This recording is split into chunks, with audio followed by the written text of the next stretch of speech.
I can hear you very well. Awesome. Okay, so everybody's seen Dan on YouTube. You've seen he's got millions of videos on YouTube all over the place. He's basically remember that picture of me 5 years ago when I was depressed and anxiety and all those things. You know what happened? Was I started to do research online, and that's where I started to watch Dan's videos. And I said, and every day when I would eat my salad at lunchtime, Dan was on, he used to do, even more back then, he'd do a video every day or every 2 days. For a span of 2 years, I went without watching. I watched every video he had for 2 years. And I was really looking forward to watching the videos. And it's totally transformed my life. That's why I love supporting Dan, and I love the patients in our clinic benefited from the videos, the DVDs, and we have every DVD sells in our library. So I'm super excited to have him here with us tonight. Now, Dan, where'd you go? Just hold on.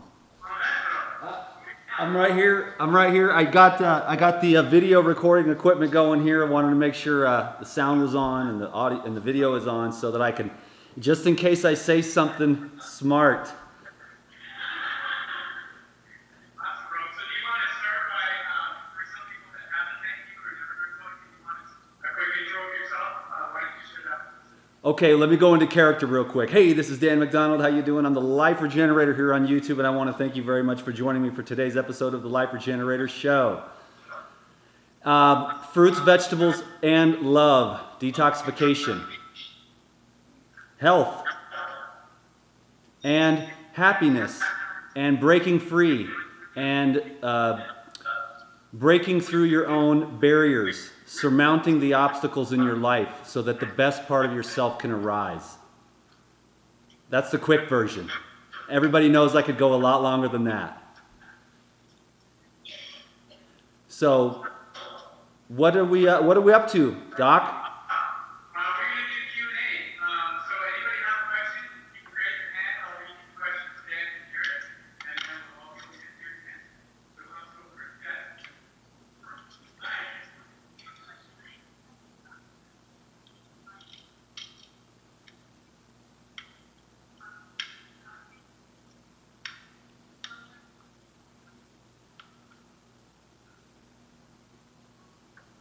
Okay, Dan, so the question is, she's heard different things about juice and about making smoothies. So can you have comments on maybe the difference and the advantages of each and which one you would recommend or your thoughts on that? Yeah, well, that's a great question. It's one of the ones I get most common. So should you invest in a juicer or a blender? Both. Because, and I'll give you the quick version, and then if we want to continue on and go in a little bit more into depth in the difference between juicing and blending, we can do that. But juicing is much more therapeutic. Blending is much more economical and convenient.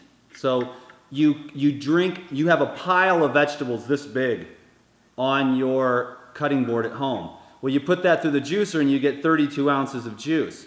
Well, if you took all that produce with the fiber and you blended it, you'd have more like 64 or more ounces of smoothie. So with the smoothies, you save a lot of money and you keep the fiber.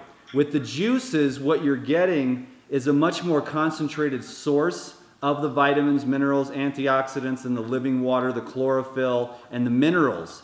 And then when you break it down in the juicer and extract all of those easily absorbable water-based nutrients, it's so much easier to absorb. So if you're really overweight or if you're really in a chronic condition, you can just saturate and blast your body with parsley and dandelion and things you might not have ever seen in your whole life, and all of a sudden you find out about juicing and your liver's backed up and your lymphatic system's in bad shape and your cells are starting to deteriorate and get into a state of dysfunction and disharmony. You can get the juicer out, and within a few days you can have a completely different life because you're able to absorb nutrition in a way that's difficult in today's modern world because of the mucoid plaque, because the food that people are eating, dairy products leaving a lot of slime, clogging up the body and clogging up the ability of those minerals and nutrients that the cells need to function at a high level, so that when you start juicing, you're able to really kickstart the system. So like I said, juicing is therapeutic. Now blending, again, you're still getting a lot of nutrition, but you're dealing with the fiber. And when you're dealing with the fiber, you're going to be moving the fiber through your system. And what that's going to take is a lot of metabolic energy. And so when you're using that energy to move that fiber through, you are saving money, yes, and you're getting the fiber, which of course is important, obviously, but you're also using up metabolic energy, which could be used for healing. So that's why juicing can just accelerate you. You might get the runs, you might have all kinds of detox reactions from the juicing that would be much more a much slower process with the blending and the smoothies. So it's a matter of economy. It's a matter of convenience, because the other thing that I'd like to point out is that it takes 3 minutes to make a smoothie, pour it in the jar, and rinse out the blender, and you're out the door. Well, juicing at best is going to be, at very best, a 5-minute process with a centrifugal. And with any other type of juicer, a twin gear or a single auger, you're looking at a minimum of 15 to 20 minutes. So again, if you're in a hurry, don't just say, well, I'm just going to grab a donut. No, make a smoothie and then go. But when you have a chance on the weekend and you're working with chronic conditions or you're trying to lose weight, that's when you pull out the juicer. Is that a good answer? Great answer, Dan. Thank you. Awesome. Yes.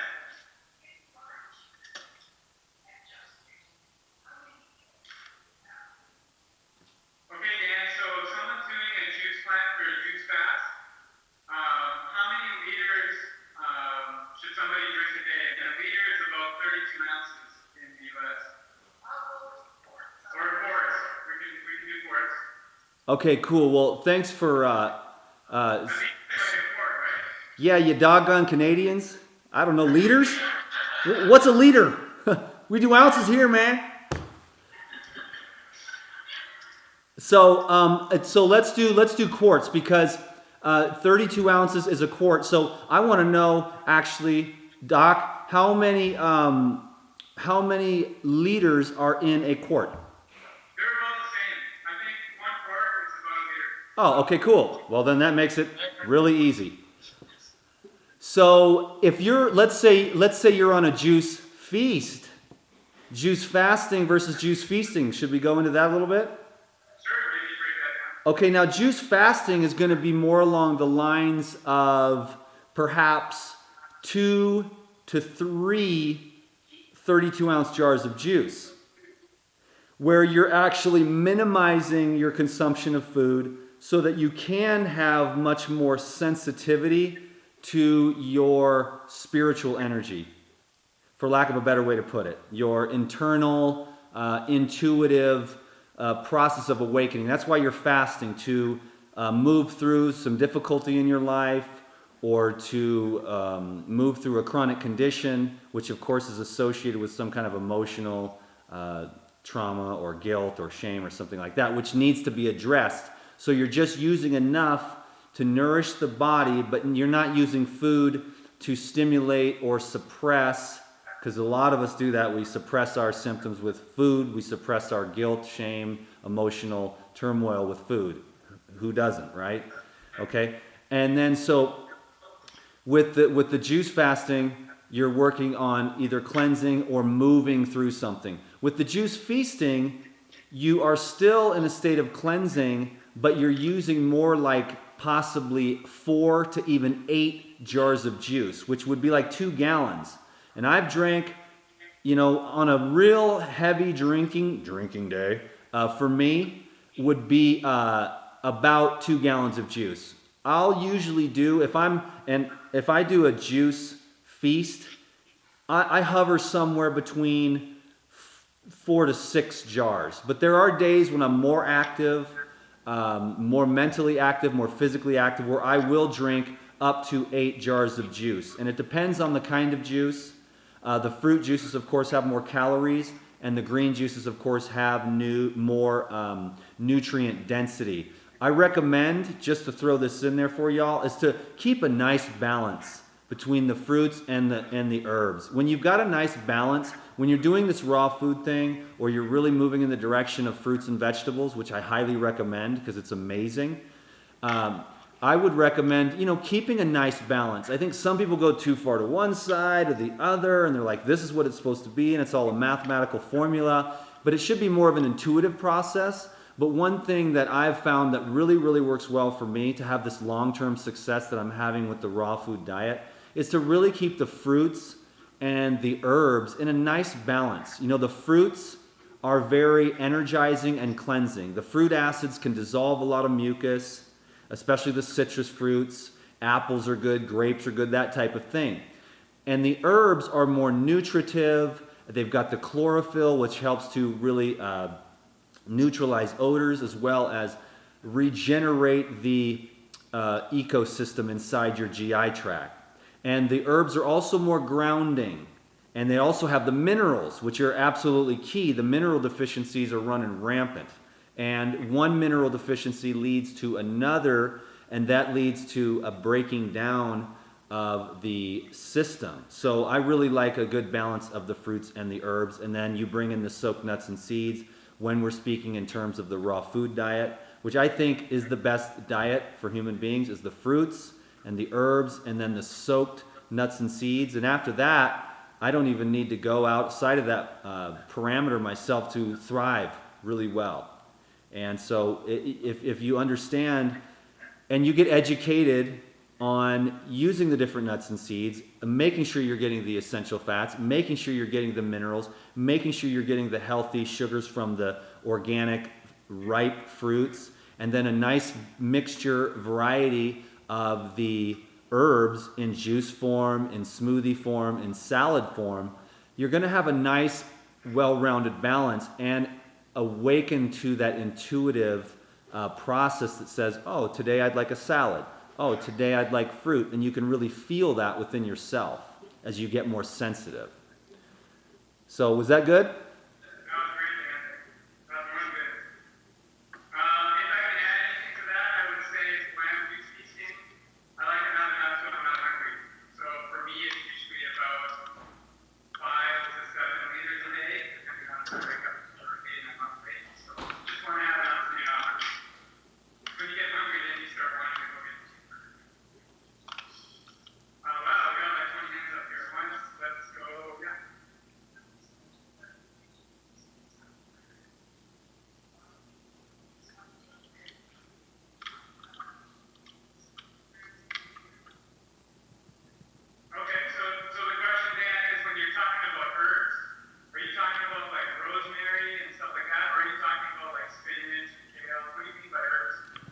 Actually, I mean all of the leafy green plants. So yes, how about let's do coconut, almond, yogurt with avocado and rosemary dressing on top of some spinach. How's that sound? So yeah, plants, green plants. So like basil, cilantro, spinach, bok choy, kale, cabbage. Parsley is amazing. Cilantro is amazing. And lettuce I consider an herb. You see, so it's those leafy green plants that grow above the ground I consider herbs. And then you've got the root vegetables, which you can put in your juices. You've got the fruits of the vine and the fruits of the tree.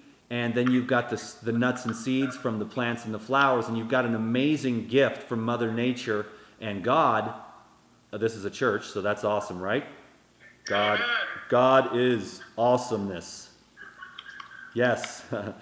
So there we go. Nice. I get a thumbs up there on the Skype. So,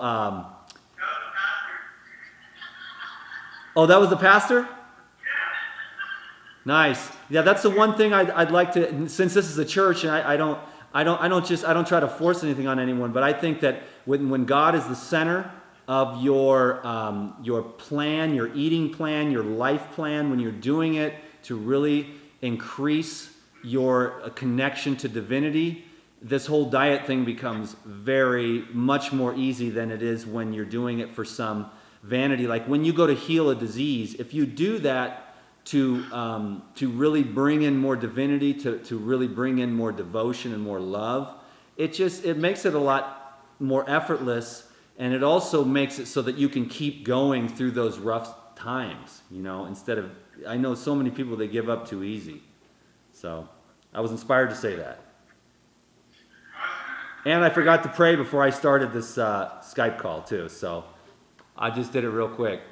And I always pray that I would be, and so I'll do that now, that I would be blessed and that I would speak the words that would come from God himself or itself through me, so that you would be blessed and inspired and transformed. Amen.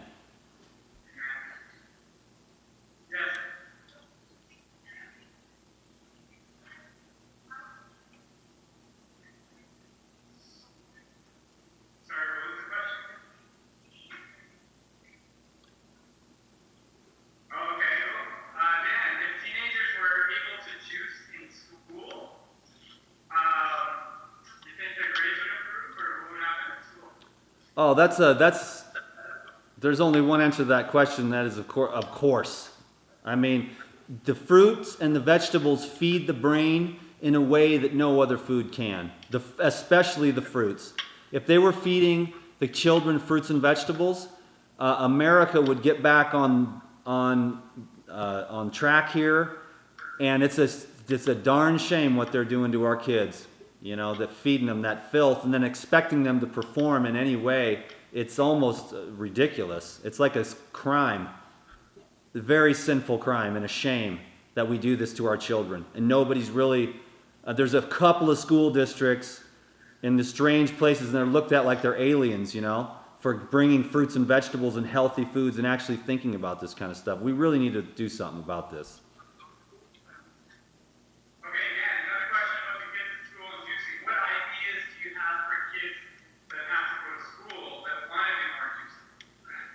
Well, you know what? There's nothing like some sliced... Well, juices, for the juicing at school, for the kids, it's like, throw some bananas, some dates in there, some raisins, throw some crackers, dehydrated crackers. You can make these nice salads that'll marinate for a few hours, and then by the time it's lunchtime, they'll have their dressing. They can either put the dressing on the side in a little Tupperware thing and pour it over the top. You can do veggies and dip. You can do veggies and avocado mash, where you just mash up the avocado with some lemon and sea salt, and you put the vegetables there in the Tupperware. So the whole fruits and vegetables and salads are really good. But you can also take smoothies if the kids had a little lunch pail or a small little cooler. I know the kids, they give each other a hard time. There's some epic kids that are like, eventually the kids look at them kind of weird, but then eventually they're like, hey, can I have some of that broccoli? Can I have some of those oranges? The kids actually, at first it's kind of foreign, but these little kids are real powerful. Their parents are very powerful for them, and they just bring their fruits and vegetables at lunch, and it actually inspires the other kids. So packing up some fresh fruits and vegetables for the kids and getting them involved is the key. Like, hey, honey, what do you want? Do you want to help me make these crackers? Do you want to help me make the avocado mash? Do you want to help me chop these vegetables? You get the kids involved, it's about 10 times more likely that they're going to get involved in eating this way, as well as setting a good example yourself. Like both of my daughters, 14 and 16, are now, after many years, just beginning to really move in the direction of becoming raw foodists, because they see the effect that it has on their skin and energy. And so they're, after all these years of setting this example, they're finally getting on board too. So you can bring, the kids are going to drink more like 16 ounces of juice. You put that in a jar with a lid, which is a half a quart, by the way, Canadians. You can put that in a jar, and then you put that in a little, in a small cooler or even a lunch pail with a small little ice block made out of a water bottle. You take the water bottle, you freeze it, you set it right next to the jar of juice. You cinch the lid down real tight, and then you put a towel in there and some other stuff to make it so that it's not knocking around all day so it doesn't break. And then they can have 16 ounces of carrot apple ginger juice or whatever. And if you get them involved, you're going to see a much more response than if you just hand them and say, hey, eat this, or why didn't you eat your carrots, or why didn't you eat your avocado mash? If they get involved and they feel like a part of it, they're going to be much more likely to consume that because they were part of that process. That's something I've noticed over the years. And Dan speaks from experience because he's got 2 kids. You can go on YouTube and type in raw food for kids, and you'll see him and his kids, and they do all kinds of stuff. Yes.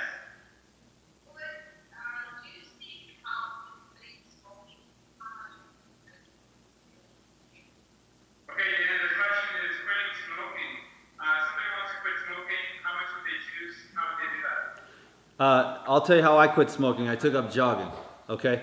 But does juicing help you with smoking? Yes. And you want to know what's the best? Is the greens, the leafy greens. Because when you start consuming these foods and your cells begin to wake up and get energized and detoxify, the next thing you know, see, I don't recommend trying to quit smoking. I just recommend taking up the daily juicing habit. If you take up the daily juicing habit, you don't need to quit smoking. Smoking is going to quit you because you're going to be like drinking this juice, going through your day, feeling good, and you're going to have a higher level of body awareness because your cells are going to begin to awaken, like after a week or two of the daily juicing habit. And then one day you're going to light up a cigarette and you're going to be looking at that and you're going to be feeling it and you're going to feel it. And you're going to get it. And you're going to go like, whoa, this is not cool. This is not what I want to be doing. And you're not going to be able to do it. So it's like you don't really quit smoking. You just take up living healthfully. And when you take up living healthfully, because what happens when you give something up? If you tell the little child you cannot have the cookie, what does the child want? The cookie. So you don't ever say you can't have the cookie. You just say, first of all, you got to eat your broccoli first or whatever. And then they eat the broccoli and then they're not even hungry for the cookie because they actually got the nutrition that they needed. So you don't give up smoking. You just start getting healthy and living a healthy lifestyle and caring about yourself and caring about your body and loving yourself. And then those things will fall away. So accentuate the positive. Focus on health. Not on what you're going to give up, but actually with the direction you want to go. So just stay focused on the direction you want to go and say to yourself, hey, I'm going to take up the daily juicing habit because I can commit to that. There isn't anybody that can't buy a $100 juicer and commit to drinking 16 or 32 ounces of carrot juice every day to start, or apple carrot ginger, or apple cucumber celery, or whatever it is, and you can commit to that. Just one juice per day, and your life will begin to change. That's the thing, that's the gift I give to the world. Because, okay, I don't want to give up meat, I don't want to give up cookies, I'm not going to be able to not go to Uncle Harry's barbecues on Sundays, or I'm going to have ice cream with my kids at the amusement park. That's cool. But you can begin the process of caring for yourself in the way which the juicing, because the minerals, the vitamins, the antioxidants, you're going to start to wake your cells up. And that includes your brain cells. And you're going to have those natural vibrations that are coming from those natural foods. When you eat a cheeseburger, it doesn't really feed your brain in a way that is highly vibrational. But when you eat grapes or when you eat oranges, that goes right to your brain cells and wakes them up and gets them dancing in a really good way. And it feeds you at a very deep soul spiritual level because those foods have high frequency, high energy, and consciousness, life. But the burger, you can't do much with that. If you put a burger in the ground, it just rots. If you put an orange in the ground that's got seeds in there, you got a tree. And then you got 1,000 more oranges, and then you got 100,000 more oranges. So that living orange is an eternal food, while that cheeseburger is a non-eternal food. That's why I love the living foods. That's why I love the living sunflower seeds, the living seeds in the grapes, the living seeds in the watermelon. It represents the eternal way of life because the fruits and vegetables will be here even after the humans are gone. because the fruits and vegetables know how to propagate themselves in an eternal way, involving the nature, the birds, and the human beings who eat the fruit and then poop out the seeds. So it's a symbiosis. The tree says, look at these beautiful colors, taste my sweetness, and please spread my seeds to all the corners of the earth. You'll be doing me a favor, I'll be doing you a favor, and everybody wins. But with those foods that are high heated, and the seed and the life energy is no longer dormant, because what happens if you plant a roasted almond? Nothing. What happens if you take a raw almond and put that in the ground? Well, again, you're right back to the eternal way. And that's very symbolic of what raw foods represents to me, living foods. It's an eternal pathway. And so it's woke me up to spirituality in ways that I wouldn't even be able to describe to you. Like, it opened up my heart and it opened up my mind, and now I'm just devoted to God as I see it in my own way. And I allow that God to continue to work on me as a person, open me up, blossom me, and I surrender to God every day all these things in my life so that the best can come forth. Amen. Amen. That was awesome. Continue recording this. Yeah, it's going to the Insiders Club.